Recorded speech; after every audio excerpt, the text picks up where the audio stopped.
co-managing directors of Opimian. We're just going to start letting people through, and we'll get started in the next couple of minutes. Thanks for your patience.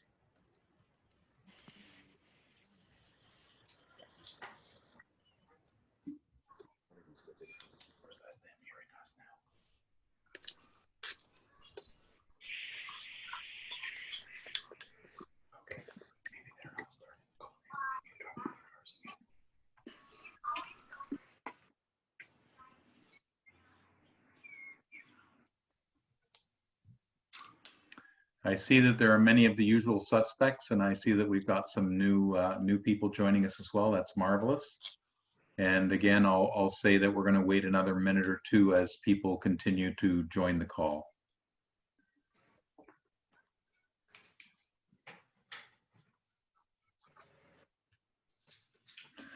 And I think it's important that I have a sip now while we wait.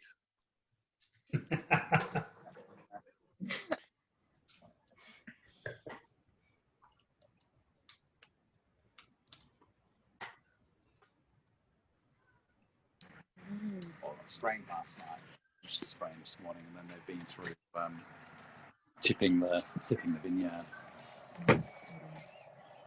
No, he's just doing the driveway. It's really interesting because Beck was trying to have a line. Ah. Careful. It's not you too. Yeah, like looking at like the.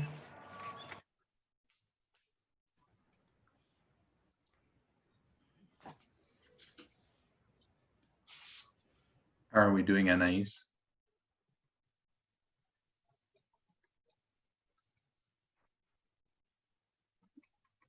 One more people, and I think we can go.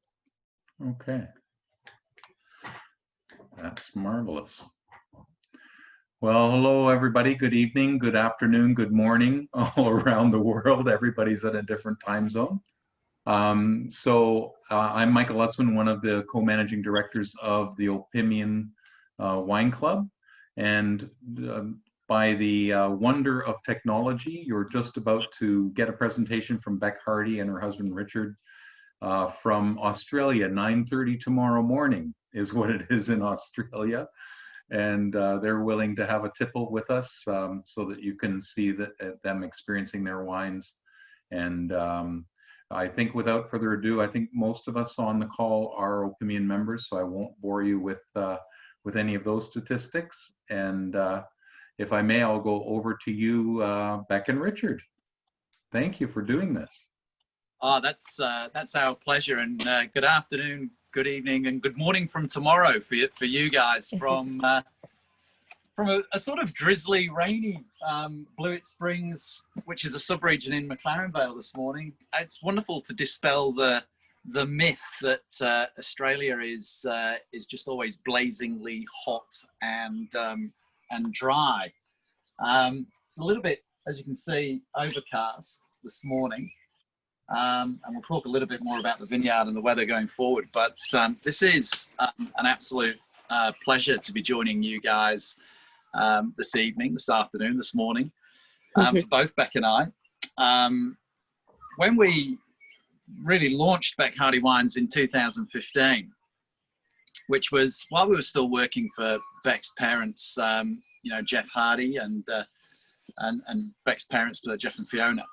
We really didn't anticipate Beck Hardy Wines being anything more than a little sort of side project to our full-time roles, advancing the cause of wines by Jeff Hardy. But as Jeff is sort of now in his early mid-60s, and conversations over the last 4 years with the family have all centered around succession planning and really what's next for the family in terms of taking the family's businesses forward. So over the last 4 years, we had those conversations. On the 1st of July 2020, Beck and I, in the midst of a global pandemic, perfect timing, went out on our own, and we actually acquired the vast majority of Wines by Jeff Hardy, which is the Perteringa brand, which is based here in McLaren Vale. And we dropped that into our Beck Hardy Wines portfolio. So the Beck Hardy portfolio is the smallest part of our portfolio. It tends to be a little bit smaller, more boutique production. So, you know, one of the most exciting things about that is accessing parcels of fruit from some friends and from family, and also here from our own vineyard as well. So that probably sets it up a little bit. We'll talk a little bit more about the history of the family as we go, but just to set up the day, we're sort of thinking this is going to be fairly casual, and we want this to be an interactive session. You guys asking lots of questions about the offer, but also asking lots of questions about the offering, which we're really thrilled with. There's a good range in there, from sparkling through to whites and premium reds, and also talk a little bit about the viticulture. And one of the other interesting aspects is that we're coming to you today from our home vineyard and gardens, and the gardens here are also some of the most renowned private gardens in South Australia. They're often open to the public, and we also offer some bespoke private dining experiences here, where we hire a private chef, and occasionally we'll have just a small group of people, just one group per day, come through and enjoy wine and dinner in a hosted event, a hosted environment where we share stories of 170 years of family winemaking and viticulture. But you know, it's 9:30 in the morning. I'm getting a bit thirsty, so we're going to crack the first wine. Well, it's not actually the first wine of the offering. It's the first wine that you would have on tasting. But it is. Shiraz is actually the first one of our. That's right. So this is lot number 2145. It's the Beck Wines Sparkling, and it's a cheeky Pinot Chardonnay. Colombard Pinot Chenin Blanc. Really, this is a bit of a favourite at home at the moment. We're taking this from cellar door at the end of the day, and unfortunately, when you do that on a Wednesday very quickly turns into a Saturday night at home. So. Don't aim it at me. There are days when I'd love to. And Richard, if I may say, I forgot to tell people, because people are so used to Zoom now, but if you'd like to ask a question, please type it into the chat box. And if you move your cursor, if you don't see chat, you can actually move your cursor. You'll see the word chat. Just click on that, and then you'll see the chat going on along the right-hand side. Just ask your questions that way. And we've already been asked, what is the dog's name? His name is Churchill. So Churchill keeps photo bombing, as you'll see. He likes a bit of attention, but he's certainly a fairly lucky dog. So it's a bit of an ironic name as well, being a German short-haired pointer. So Churchill basically gets to wander our 7 acres of land and often ends up in neighbours' land as well. So he certainly has a good life, Churchill. So this is the sparkling, which, as I was saying, we're grabbing from cellar door and taking home with us. But you know, as Jane notes in her notes, it is a slightly unusual blend for sparkling, but it just works so incredibly well as a crowd pleaser, and that real, you know, lemon curd note that Jane notes in her tasting notes is one of the sort of striking characters for me. It reminds me of being a little boy, actually, and growing up in the north of England. My mum used to always make lemon curd tarts, and when I read Jane's tasting notes and I read that, it's like, wow, I've not had lemon curd for years, but that is so bang on. It is, yes, absolutely. So this one is made in the Charmat method. At this price point, a champagne method, obviously fermenting in bottle, and that it's not something you can do economically. So this one is fermented in tank, and it has it's surprising how much complexity and as Jane says, it's surprising that a wine of this price, it looks so good. So yeah, so cheers, darling. Cheers. Cheers to the weekend. Yeah. And you'll be enjoying this in a few months' time.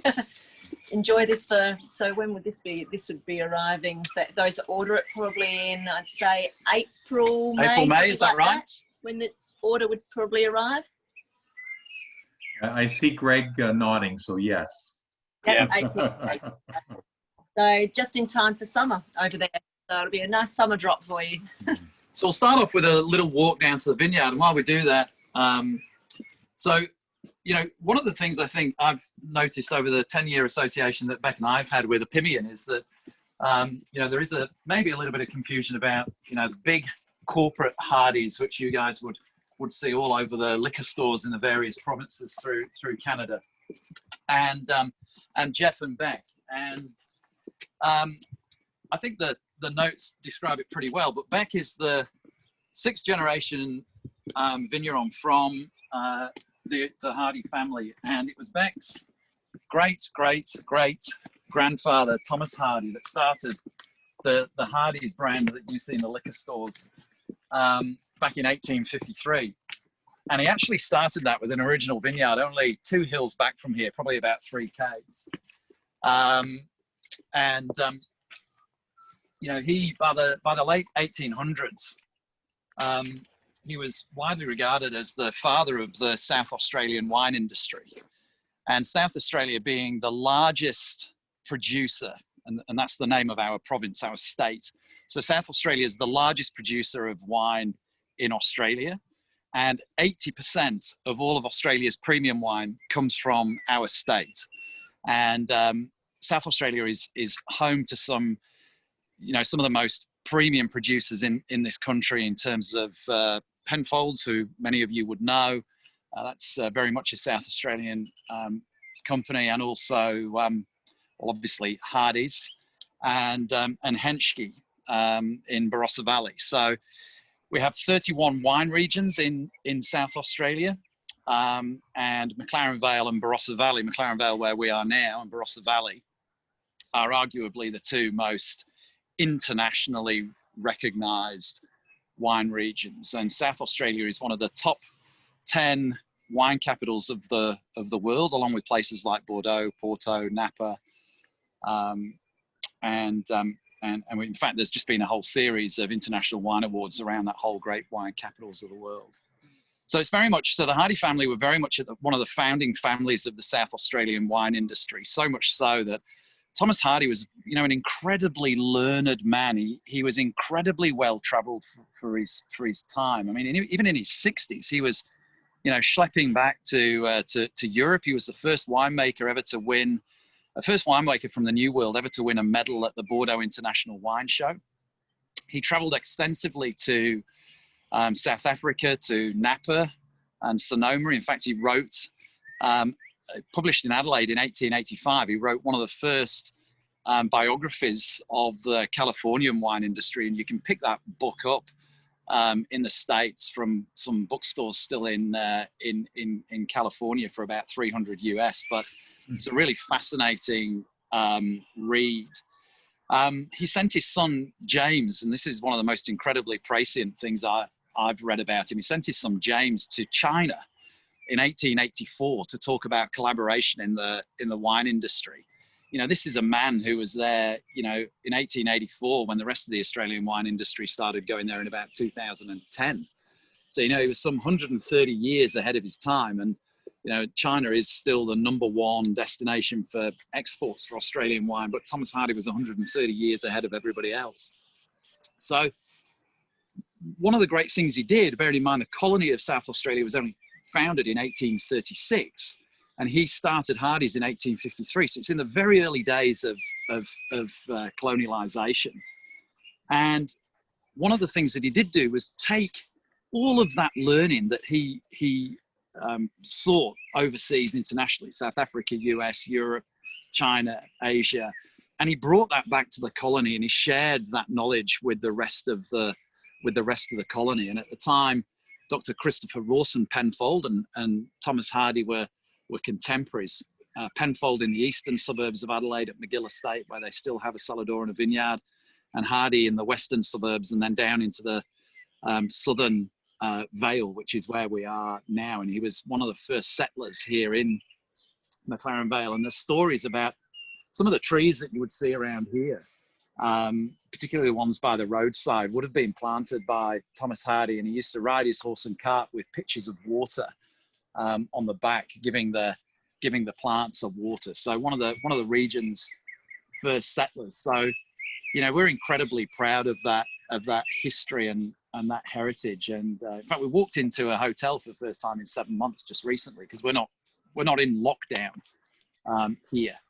So we had a weekend in Adelaide just recently. We walked into the new club lounge at the Intercontinental and in Adelaide, where we've stayed many times, and they've refurbished the club lounge, and there's a whole room of Hardy family history and old family wine bottles too. So that was, you know, it was an amazing experience walking into somewhere like that, and just and all these old family photos, which growing up I'm so familiar with seeing a lot of those photos, so I recognise a lot of them, and I'd say, oh look, there's the Upper Tintara vineyard, there's the Lower Tintara vineyard, which we're actually buying grapes from. So one of Thomas Hardy's original vineyards, we still buy grapes from today. So I visited there and chatted to a distant cousin, John Hardy, about buying grapes. So it's been really interesting. And that's, you know, one of the things about your family is just how incredibly understated about the family's history, you know, you all are, I think. You know, I mean, your dad included. I mean, you know, it's something that's, you know, gold dust globally, but it's something that the family keep under a bushel a little bit. So same family, completely separate, different corporate entities. Sadly, none of the family now work for Hardy's. It's owned by a US private equity firm based out of DC called Carlyle Group. But it's been out of family hands for a long time. Dad left Hardy's before it became a public company in 92. So Dad went out on his own and started his own business in 1980. So he's been quite separate from, because Hardy's was already a very large company. Oh, here's Churchill back. Very large company. And there he goes again. So it's quite a large company at that stage. And then it's gone from public company to American owned to Australian owned again, but by a private equity company, and back to American again. So it's now just being passed around by private equity companies really around the world. Yeah. So should we do a Katie Jones style? We have a couple of short questions here for you. Oh, the 2145, the sparkling that you're drinking now, what's the residual sugar on that? Is it relatively dry? Dry, yes, absolutely. Dry? Yes. Okay. And then how large is your winery and how many bottles are you doing? You're relatively new, correct? We are, but because we've been we acquired the Pertaringa brand from Mum and Dad this year. It's about 60,000 dozen that we're doing. So about 720,000 bottles. So the Pertaringa is the biggest part of the business, but this is the Beck Hardy side of things, which is obviously my little baby. It's been really great, you know, being able to sparklings and the Pinot Gris that we'll be looking at a bit later. That's a regular home drink. It is. We've actually got half a bottle left over from me last night, so that's the one I'll be having this morning. So that's a regular one. And then after that, we probably won't be tasting that many wines at this hour, but we'll certainly go through the Tipsy Hill as this is where we are now. So we'll go into the vineyard and have a bit of a look at the rain stopped, which is perfect. Which is great. So they've actually just gone through this morning. We've gone through and slashed and also tipped as well, which is very handy, so we can get into the vineyard a bit more easily, which is great. Especially done. So basically, so as Richard's mentioned, it's Cabernet Sauvignon, but there are actually 12 vines of Shiraz, which are down a bit further. When you buy cuttings originally for growing or rootlings, you know, there's sometimes might be a few of another vine that's ended up in there. So there's 12 vines of Shiraz, which doesn't have a huge impact on the overall wine. But when you're walking through, and these are Cabernet Sauvignon, which, as you can see, the leaves, they have almost from a distance looks like shotguns, you know, with the holes, whereas Shiraz is a very different size, and also it's more of a yellow color as well. So as you're walking through, you sort of second glance going, oh, that's not Cab Sav, it must be one of the Shiraz vines. So it's flowering at the moment, as you can see. So there's the inflorescence, so that's flowering. So we should have an idea in a few weeks' time as to how the fruit set's gone. So we'll have a better idea of what the crops are going to be like this year. So this time of year, I'm going around, as mentioned before, and visiting some of the growers. But it's really interesting. It's a tricky one to know what the crops are going to be like. So there are quite a few inflorescence this year. So, you know, the potential is for a good crop, but then, you know, a lot of rain or a lot of wind can cause bad fruit set. So hopefully just the drizzle we've had this morning and the last couple of days won't impact too much, but we certainly don't want, at this stage, we don't want a huge amount of rain and wind. So that certainly has got a potential for fruit Oh, set there's that I've a- seen for absolutely. The since last probably 2016. 16. So we've so it's 2016. February 2016 is when we bought Tipsy Hill, and so that's the vintage that is in this offering. So it's the very first one we made from this vineyard, which was quite a nice crop actually, and it's just gone backwards from there. The last couple of years, most of McLaren Vale's had fairly low crops. So we're hoping, everyone's crossing fingers that the crops will get up a bit more, because it just doesn't become economical when the crops are so low as they have been the last couple of years. And when you have old vines like this, they're certainly able to support a bigger crop than we've had the last couple of years and still have really good quality. So Richard's been digging a hole down here. It was Richard, not Churchill, just to show you how sandy the soil is here. So it really is very, very sandy soil here in Blewett Springs area. So it's basically this sand, and if you get down deeper, it's beach sand. It's just about white, and then down underneath, lower, depending on where you are, depends on how deep, but there's a layer of clay as well. So it's very good drainage. So the vine roots are able to go straight down and then down to the clay, and the water can sort of sit on the clay. So if they get down deep enough, they're able to get the water from down there. So we're doing deeper watering. When we first moved here to Tipsy Hill, they were doing shorter, because it's so as you can see, it's drip irrigation. Sorry, can I just? Sorry, yep. Sorry, I'm getting into viticulture. No. I'm happy for that. I was just going to let everybody know that the wine that we're talking about at the moment is lot number 2153, and this is the single vineyard Tipsy Hill Cabernet Sauvignon that we're talking about. And Beck just mentioning there, the first pick on page 11 of the cellar offering is a picture of Beck actually doing some hand picking with Matilda, looking rather sleepy on. Yes, she was fast asleep on my back. So sorry to interrupt. Carry on. Yep. So we use drip irrigation here, and we don't start irrigating until around Christmas, and then we only really irrigate when there's going to be really hot weather, and just to keep the vines, all the leaves on the vines, because if you lose too many of those leaves, then the vines can't photosynthesize and therefore can't ripen the fruit. So we've started doing, when we do have those hot spells, do water for longer, so the water gets down deep, because you're trying to train the roots down as far as you can, down deep, rather than when we first moved here, they were watering more often, but doing shallow watering, so the roots were only up very high. And then if you did have we did have a very hot spell of, was 40 degrees for over a week or 10 days, some ridiculously hot spell.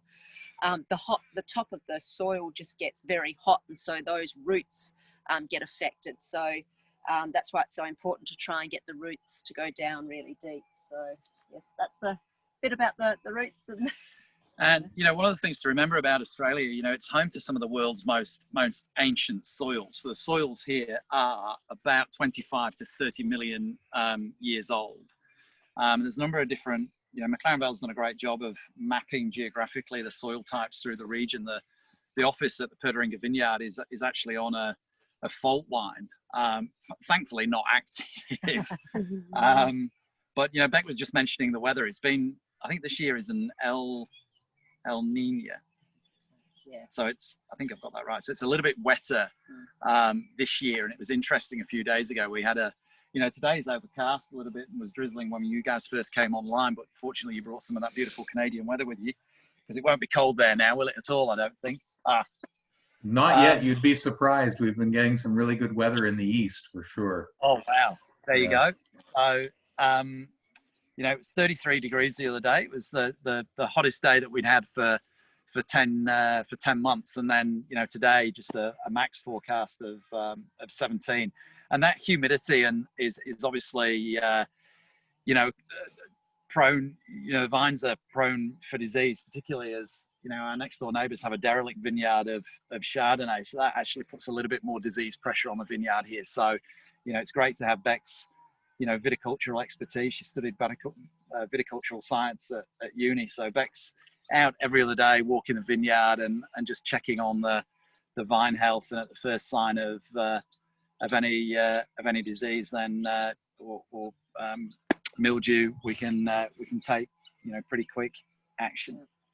So just looking at the shoots here, so one way that you can tell it's getting towards the end of the shoot length.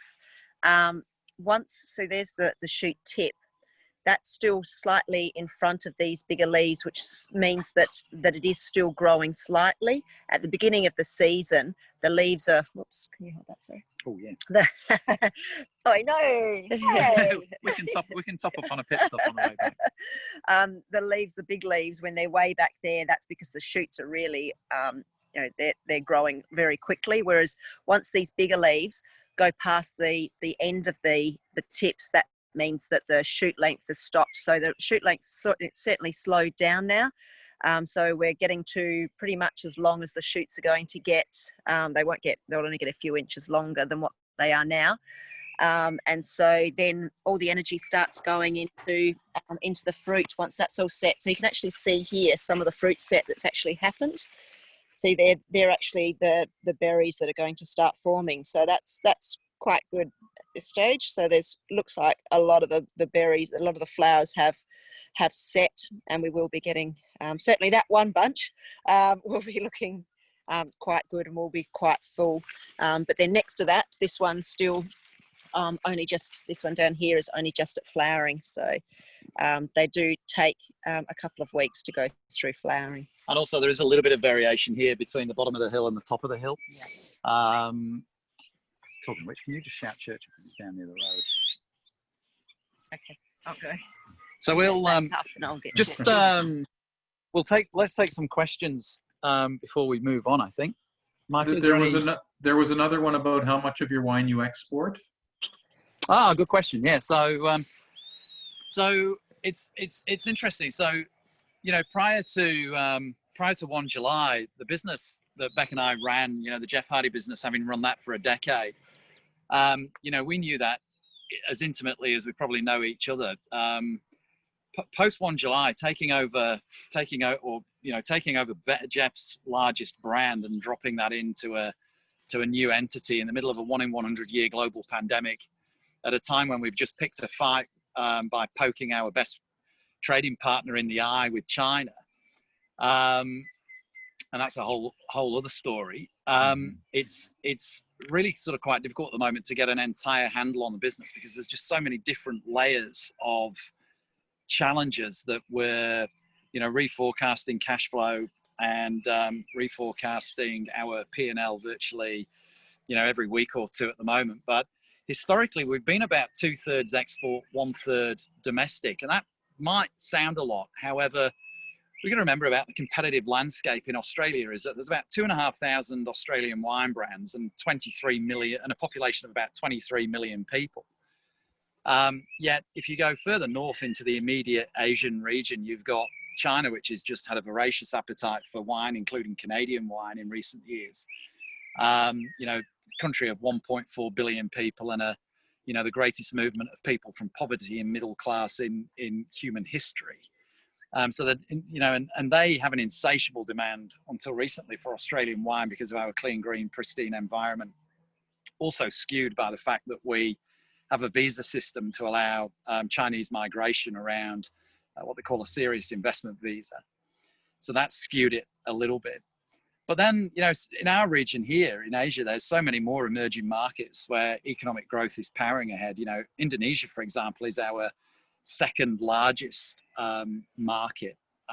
Vietnam is very strong for us. Thailand, we work actually with a winery in Thailand, supplementing their own supply. And so we have a Beck range of wines. If you're ever in Bangkok and go out 2 hours drive out of Bangkok to Khao Yai Winery, we actually partner with them and have wines in their cellar door in Bangkok, and that's a really interesting, you know, farming grapes in the tropics where you get 2 crops a year is, you know, that's a whole new world. I had the pleasure of being there late last year, although it wasn't a pleasure on the way back to Bangkok because we got rear-ended in the car, which was an experience I don't want to repeat too quickly.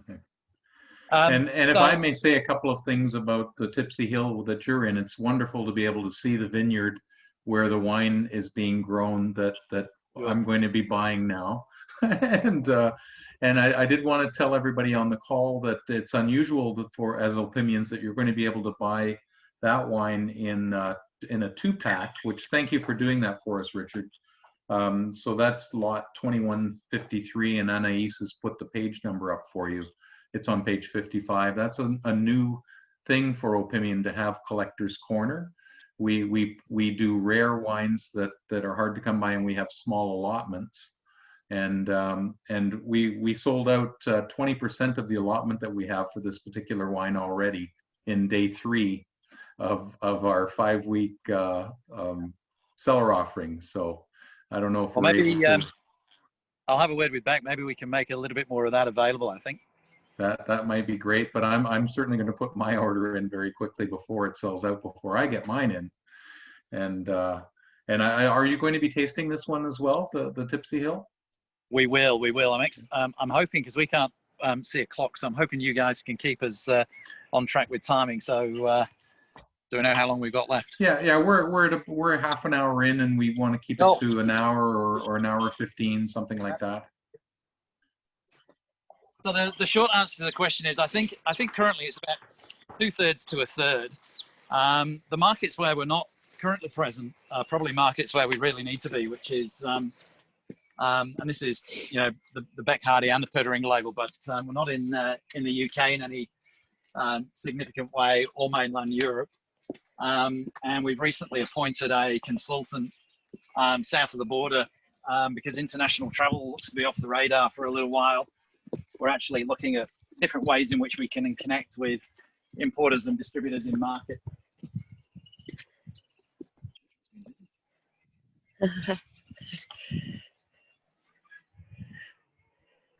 And I can say, did you tell me it was over 30 there the other day?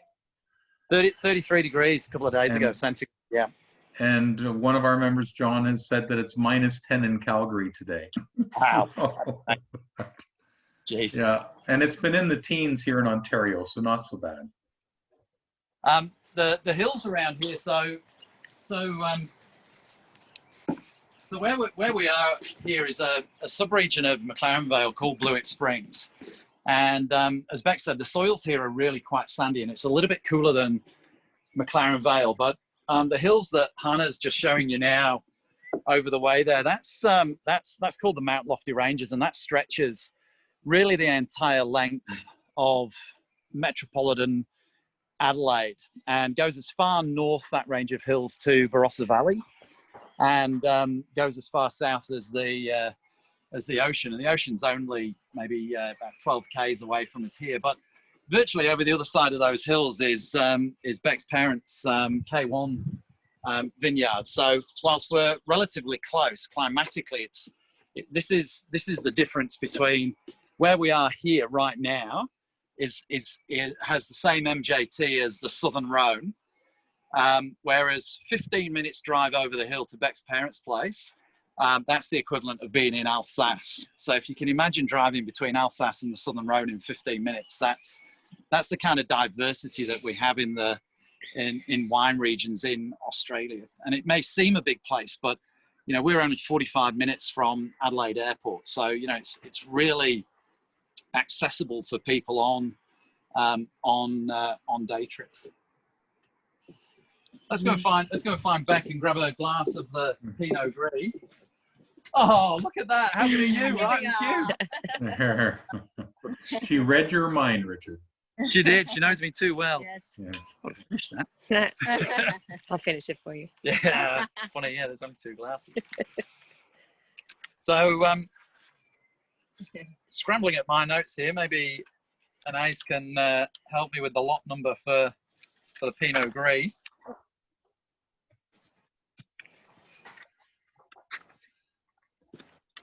I would suggest it's 2148 2148. Sorry, yeah. on page 10, Richard. 10. Awesome. Thank you.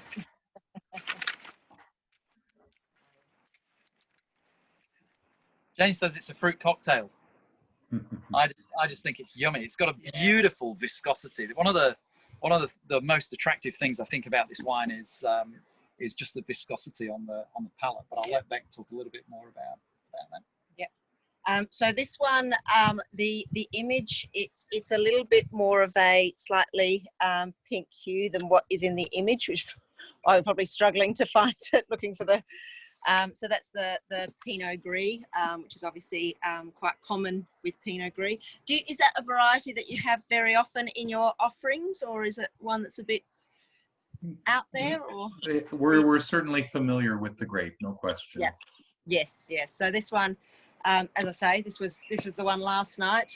It does have good texture. It's got, as Jane says, really complex with a lot of different fruits.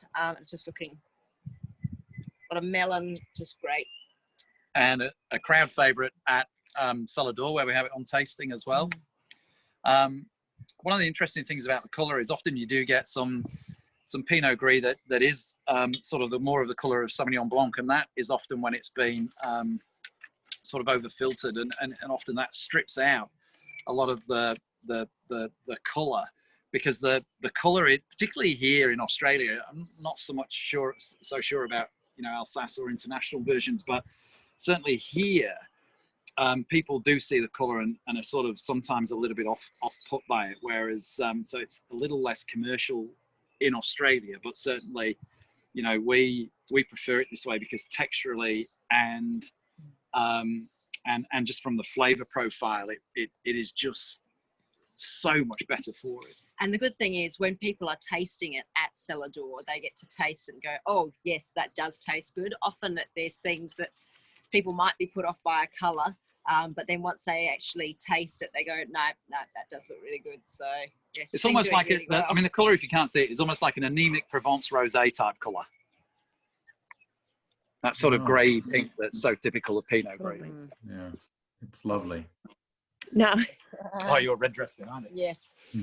So one thing we didn't tell you about the Tipsy Hill Vineyard is it was planted in 1998, and the gardens here were also Yeah, I know. were also planted by one of the leading landscape gardeners in South Australia, and it's said that they spent over $1 million Australian, which is not far off $1 million Canadian, actually establishing the gardens here. Because we are on the top of a sand hill, everything that you see was established by them and shipped in by them, and consequently it is known as one of the most renowned private gardens in South Australia, and we use it for some bespoke wine club events and weddings, some really exclusive private dining experiences. And one of the things that we're just about to do is under this wisteria arbor here is just extend the paving out so we can start to do a lot more long table lunches under this beautiful arbor with the view over towards the Mount Lofty Ranges over the vineyard. And Richard's been busy this week, hence the ladder. So we did have roses up one side and wisteria up the other, but they got to the middle and they were all competing. So he's removing the roses as the wisteria grows and then just training the wisteria. So Richard's taken to gardening. It wasn't something he did much of before. He lived in an apartment before meeting me, but he's beginning to love it. So this is one of the rose gardens that we have here in the And so this one is very unusual. It's called a smoke tree or a smoke bush. I think it's smoke bush. And it's just a really amazing looking, just these flowers that they have. It's just, yes. I just wanted to go down. And somebody's asking about the awards for Pinot Gris. They saw the sticker on the bottle. Oh, so that's actually the Halliday. We're a 5-star Halliday producer, so that will be on. I think all the wines will have that sticker on it. So we only submitted to Halliday for the first time under Beck Wines this year, and so we were awarded five stars, which is great. So that Congratulations. Pretty sure that will be on all. We may have missed one of the bottlings, but I think just about all the products that Opinion will be receiving will have that sticker on it. And for those of you who don't know who James Halliday is, he's Australia's leading wine writer. And suffice to say, there's actually nobody in second place. I think he's written the occasional book, hasn't he? He does, yes. Yes. And we've had a question about the Riesling. I don't think you're tasting it today, but have you any comments about the Riesling number 2152? Yep, so that Clare Valley, it's from 2 vineyards in Clare Valley, and that's a dry style Riesling, which most Australian Rieslings are. Really crisp, dry. It's one that can be drunk. The acidity is quite high on them, so if you like really crisp wines that with a good acidity, they're good to drink now, but they also age really well, and when you lay them down and age them, they can get that sort of kerosene notes, but that's really interesting as well. So depending on how you like to drink your Riesling, it's now or you can sell it for and so Clare Valley is the Australia's standout region for Riesling. I was just reading yesterday that one of the foremost producers in Clare Valley is actually doing a joint venture project with Dr. Lewson, who I'm sure you guys would know.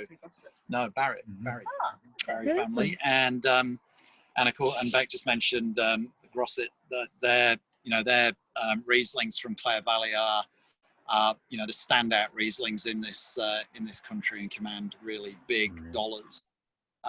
So Clare Valley, its real hero variety is Riesling, and I guess that's a beautiful segue into the Beck Hardy Barossa Shiraz, which also comes from a single vineyard in a sub-region of Barossa called Gummersel.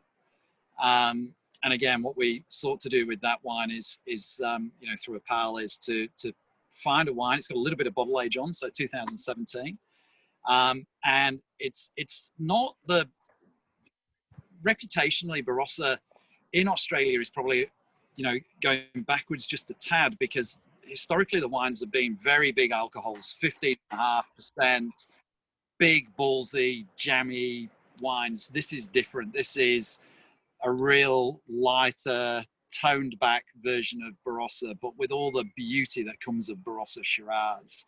That real sort of kind of chocolate, dark plum type characters as well. So that's a one that we've been really again enjoying a little bit at home too. And it's a more food friendly Barossa Shiraz than what some of them can be. As Richard was saying, a lot of them can be really big, and I find when you have really big, quite high alcohol wines, it's often really hard to actually match food to, whereas because this one is a little bit more on the elegant side for a Barossa Shiraz, it is easier to match with food. And there's been a question about what wines are in the master's case, but don't tell them, because if you do, we'd have to kill them. So yes, that's right. We can say there are wines, and they're wines that are in the offering. Yes. So sorry, Alana, we can't tell you.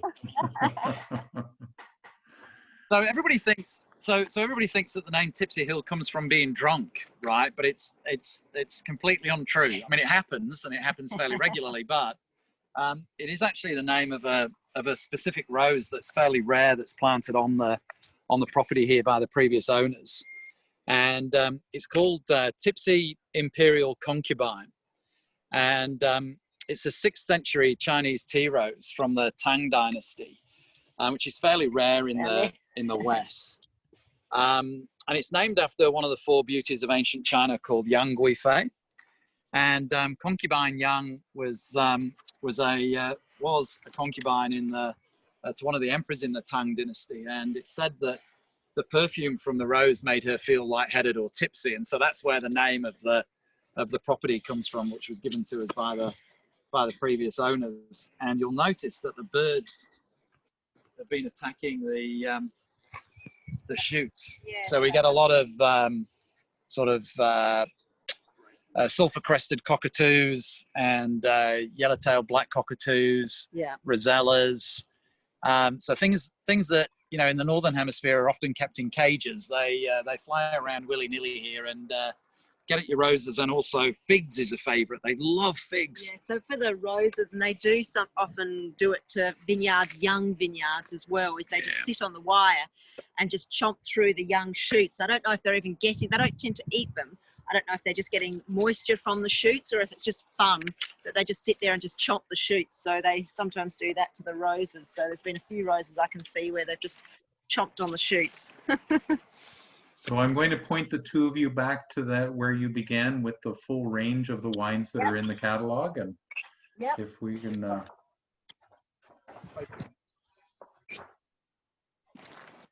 So you are going to try the Tipsy Hill, is that right? Yeah. So we can be envious. Yes. While we're walking, are there any questions? It was what's in the master's case again? No. Okay.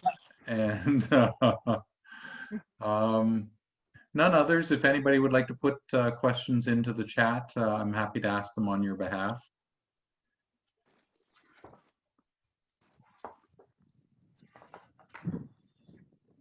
Are you still able to host some meals with COVID going on? Sorry, what was that?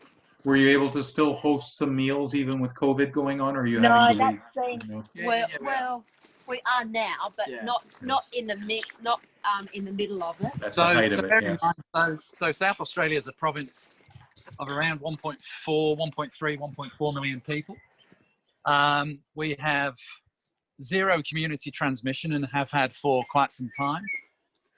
So our restaurants are open, our bars are open, our cellar door is open.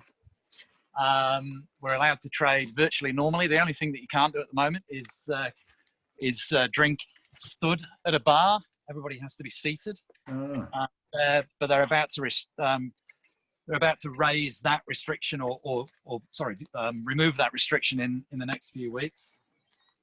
We've had 0 deaths in South Australia, and only about less than 500 cases since the beginning of the pandemic. And most of those have been from returned overseas travellers repatriating to Australia. So our international borders are closed, and it's very difficult at the moment, although we've just in recent weeks been able to start travelling again interstate. So we're beginning to see at cellar door a lot of interstate travellers from Sydney and Queensland, not Victoria yet. They had a massive outbreak, which you guys would have probably seen in the international news, and so we're very lucky. We've got a fantastic state premier who's been just following all the epidemiology and all the advice from our chief health officer, Professor Berea, and we're incredibly grateful. It meant that the economic impact has been relatively light, and we are incredibly well positioned for the bounce out of this. Nicely done. And before you do that tasting, can you just talk about the difference in the two Shirazes that are in the offering? So you talked quite a bit about the Barossa, I believe, and how does that compare to the South Australia? South Australia is lighter than the Barossa. That one is from mostly inland regions. But it's a really not as much complexity either. It's more of a everyday drinking wine that that's one that does slip down quite easily because it is a lighter style, and it doesn't have huge tannins. It's not one that will age for 10 years or anything. I would recommend drinking that one in the next 5 years, but that one's from a warmer region than Barossa Valley. And I guess, for those of you who've bought the GMH range in the past, it would be, you know, it's different. It's a completely different wine, but it is stylistically very similar to the GMH Shiraz. But as Beck said, it is just incredibly easy. Well, you mean this GMH Shiraz? So I'm not quite sure what vintage is in from the GMH, but Yeah. oh, you're drinking a GMH, are you? Yeah, I am. Oh yeah, you can't see that. That's cheers. Yes. So this is the biggest wine that we have of the range. But in saying that, generally the Tipsy Hill is not a massive. Oh yeah, sorry, is not a massive McLaren Vale Cabernet. This one will age for a long time. Halliday, I think, has this particular vintage has until 2042. Yes, 2042. So you can age this one. Jane's drinking window of 2028 is probably, to my thoughts, is realistic. I don't think I want to be drinking this particular wine in 2042, but he likes older styles, and that's so much the case when it comes to talking about how long to age something. It depends on personal preference. I personally don't like really old wines, so I would prefer to drink a wine that's, you know, less than 10 years old. There's other people that like their wines a lot older. Generally, people who have been, it's certainly the case in Australia, younger people who are used to going to wine shops, buying wines and then drinking them that night, that's the style that they like. They tend to like younger style wines. They don't like really aged wines, whereas people who were buying wines in the 80s and 90s, where certainly in Australia, when people were buying wines in that time, it was wines were made to age. Yeah, we can let him back out. I've tied him up. Churchill, I've tied him up so he doesn't escape. So back to the Tipsy Hill. So this one, as mentioned earlier, this is the first vintage we ever made of the Tipsy Hill. Well, Don't trip over the glass.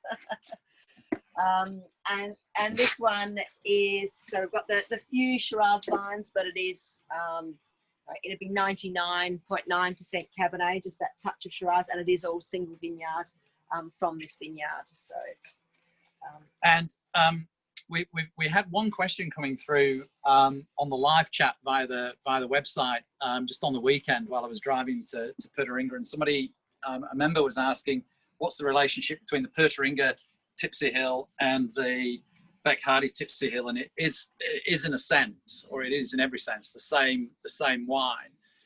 However, this one is exclusive to a Pimian, and if I tell you that the price that you're paying for it in the offer, which I know differs from province to province, is probably less than half in most provinces than what you would be paying for the Tipsy Hill version. So, sorry, for the Puerto-Ringer version. Yeah. And we worked closely with Pimian in Montreal to, you know, bring this in at a price that is appealing to a Pimian members.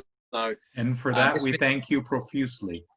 That's our pleasure. Look, you know, Pimian, you know, many of you would know, Beck and I have spent our honeymoon doing Pimian dinners. 7 wine dinners. Started over in Montreal, finished over in Vancouver via Victoria and Vancouver Island, and you know, we had a great drive through the Rockies and from Calgary down to Edmonton, and so, you know, and then I did a tasting a couple of years ago now over in St. John's, I think it was. Wow. That was an interesting one. Flying into I'm not a keen flyer, and flying into St. John's, I can tell you, that was like being on a roller coaster. My God. So this one we had in the offer originally when we first released this one. I think there was 120. So these ones are in 2 packs, and there was 120. However, we've managed to snaffle. Apparently, 20% of it had already sold. So we've managed to snaffle a bit of the Puerto-Ringer stock. And so that will be label will be changed, and we'll be releasing more to a Pimian for you, because it looks like this one might be a popular one, and because it is in the 2 packs, it makes it a bit easier for people to purchase that. And you don't have to only buy one either, 1 2-pack. You can buy many more if you like. This vintage was rated 97 points by James Halliday. Matthew Jukes, who's one of the top wine writers behind Jancis Robinson in the UK, put it in his top 100 best Australian wines.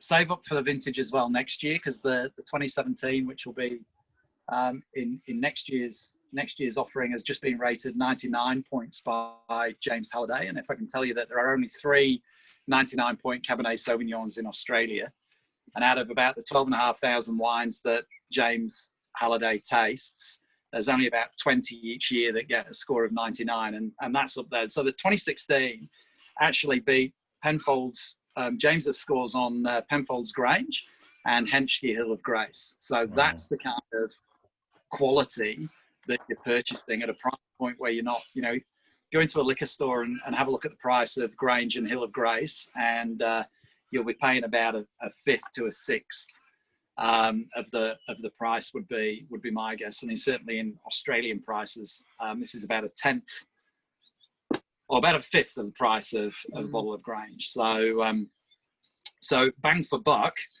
you're tasting a single vineyard Cabernet from vines that were planted in 99. 1999. My last year of school. Is that right? Making me feel old. I just started work. Yeah. So any questions about the Tipsy Hill or any of the other wines? Can you say anything about the Cabernet? There were a couple of questions that I didn't get to before. Was what are the birds we're hearing in the background? Oh, we have quite a few. So some of those small. Oh yes. So well, talking of birds, we'll just tell this story. I'm not sure this wouldn't have been the one that we were talking about, but the logo for Beck Hardy Wines is actually a bird which is called a red-browed finch, which is only a very small bird, only about 10 to 12 centimetres long. And it has a red streak across its eyes, hence the red-browed finch. And they're very cheeky, very social little birds, and we get them, they're often in flocks of 10 to 20, and we get them quite regularly here. We do get blackbirds here quite often. The birds you can hear here is the grey shrike thrush, isn't it? I did hear. And occasionally the magpie, a few rosellas, which are sort of like a parrot. Yeah, very colourful. And we get a lot of honey eaters as well. So there's a few of those around. And an interesting, another non-wine question was about the roses. Do you use them as the proverbial canary in the coal mine, that you know what's happening in the vines before it happens because of the roses? No. No, they don't. It doesn't always work like that. We did actually used to have roses along the end row of all the vineyards, which originally that was what it was for, but there's some varieties that are actually more susceptible to odium and that sort of thing than the roses. So we just tend to monitor the vineyards themselves and look at what's happening in the vineyard, whereas rather than looking at other plants.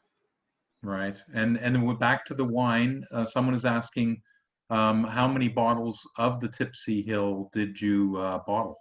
Or will you be bottling? 2016 vintage was 9,600 bottles. So but then one of the great things about farming is that the 2020 vintage was the yield was less than half of the first vintage. So that's a lot of reasons for that. Weather, fruit set, nutrients. Yeah, it was really dry. The last 2 seasons were very, very dry. I often measure how wet a season is by, there's a weir that just near Matilda's Kindy, and if it overflows a few times during winter, then it's been a wet season, whereas it didn't overflow at all the previous 2 winters. So the soil never got up to full water capacity before we went into the season. So because of water, and then as Richard was saying about the nutrients, when we first bought the property, the previous owners had put down a mushroom mulch, So we got a really good crop from the first year, but then as that's disappeared, the crop's gone down and down, as well as the water, lack of water as well. So there's a bit of chicken manure goes on each year as well. Yeah, and also weather during flowering as well hadn't been great either. Right. So it was just one thing compounded another. So bear in mind, I think last winter was one of the driest winters on record, whereas this winter, all of the dams and the tanks of water are all full around here for the first time in a long time. So that's given us a really good base of water to actually start the season on. So I think that's probably one contributory factor to the fact that we've had good fruit set, or certainly you know, what looks to be potentially a good crop in the Tipsy Hill vineyard. Have you been seeing anything when you've been talking to growers? Seeing anything? What are they saying anything about? Oh, everyone's just waiting until after that to call it. Yeah, to call it. A few of them have said that the number of inflorescence is quite good, but it's just wait and see. Yeah. So, yeah. Any other questions? And what is your favorite wine and everyday choice? Oh, Sparkling, followed by Pinot Gris. Yeah. Kind of like choosing a favorite child, isn't it? It's easy for us. We've only got one. Yeah. Depends on what how you're feeling at the time. It gets to the fridge and sort of, right, what do I feel like? As I said, last night it was the Pinot Gris. I love Riesling. Riesling's a variety I really love. So that's one I'll be probably drinking a bit more of. Yeah, there'll be a bit of that Riesling. on the allocation. I tend to do, and obviously Bubbles is a regular for me. I don't tend to drink as much heavy red. I tend to like lighter reds. But then, you know, a bit of Tipsy Hill when we have that later on after the sparkling whites, you know, a glass of that during dinner I quite enjoy as well. So it's, for me personally, I don't tend to do Sauv Blanc or Shiraz, which are the most popular varieties in Australia. So yes, each to themselves basically. And what about Churchill? What's his favorite wine?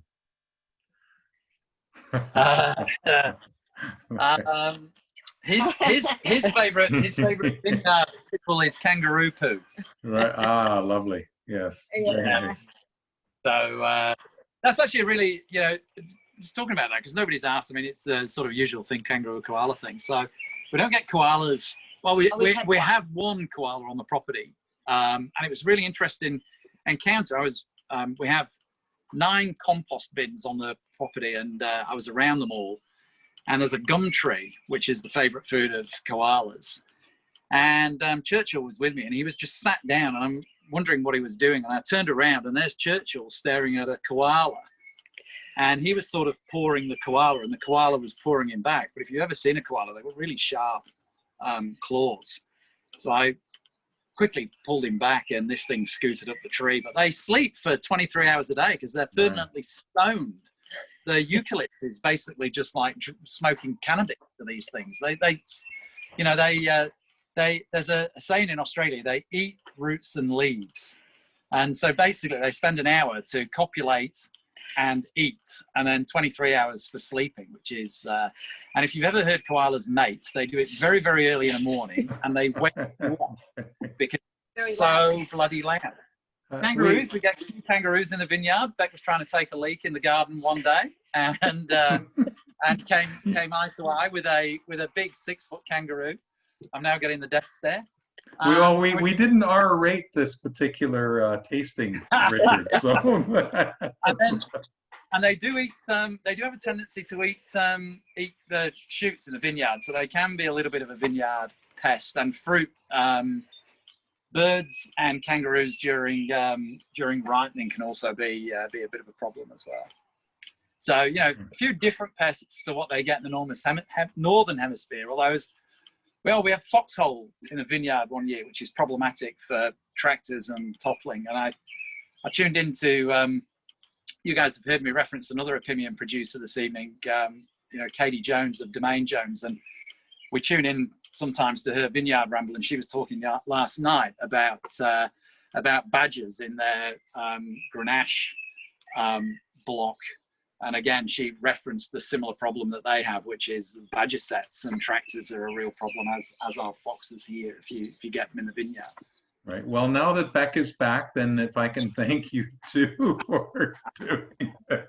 And we really appreciate it. It's been a wonderful evening here. It's evening. I'm 7:05 in the evening here in Ontario, but we have people from out west, and you guys are still Friday morning there, which is, thank you so much for taking your Friday morning to do this. That's all right. It's absolutely our pleasure. I hope you know how lucky you are to have this vista behind you every day as you wake up. Yes. And we do. And we are ridiculously fortunate as Opinion members to have you as partners, and for you to be willing to do this and to provide such wonderful wines. We're looking forward to ordering them during this C280. So thank you so much. That's a pleasure. We look forward to, when this dreadful time is over, we look forward to welcoming, you all back to McLaren Vale. Or us going over there. Or us going over there. We'll definitely be on the road. It's been a while. Coming up 10 years. And when we've been doing this, I keep saying that absolutely when the Opinion travel program comes back, that this will be one of the places that we will visit. And I can say that yet again, because absolutely we will bring some Opinion members to come and see you as soon as it's viable. So that's great. And we'll be back in Fiddlehead season. That's one of our most abiding memories from. Oh, isn't that interesting? From we had a pasta dish in Montreal with fiddleheads. It was sensational. Isn't that cool? Well, thank you, and thank you everybody who's joined on the call. Thank you for taking your time to learn about the wines. And if you have any questions, member service at opinion.ca is happy to help you. And and thank you so much, Anaïs Philippe, from our head office, who has arranged this call and is our technician on Zoom, which has become our lifeline, has it not? It is a brave new world. I say that at the end of each of these. So thank you again, and good night. Thank you, everyone. Good morning. Just one last thing. Oh, yeah, please, Richard, go ahead. Sorry, just one last thing. And thanks to everybody for tuning in and taking time out of your day. We really do appreciate that. We know everybody's busy. If you want to connect on social media, Beck is Tipsy Hill on Instagram. I'm Persheringer Wines, and we're also on Facebook as well. So feel free to connect with us there as well. You'll be hearing from us. Thanks so much. See you guys. Bye-bye. Yeah, bye. Bye. Thank you.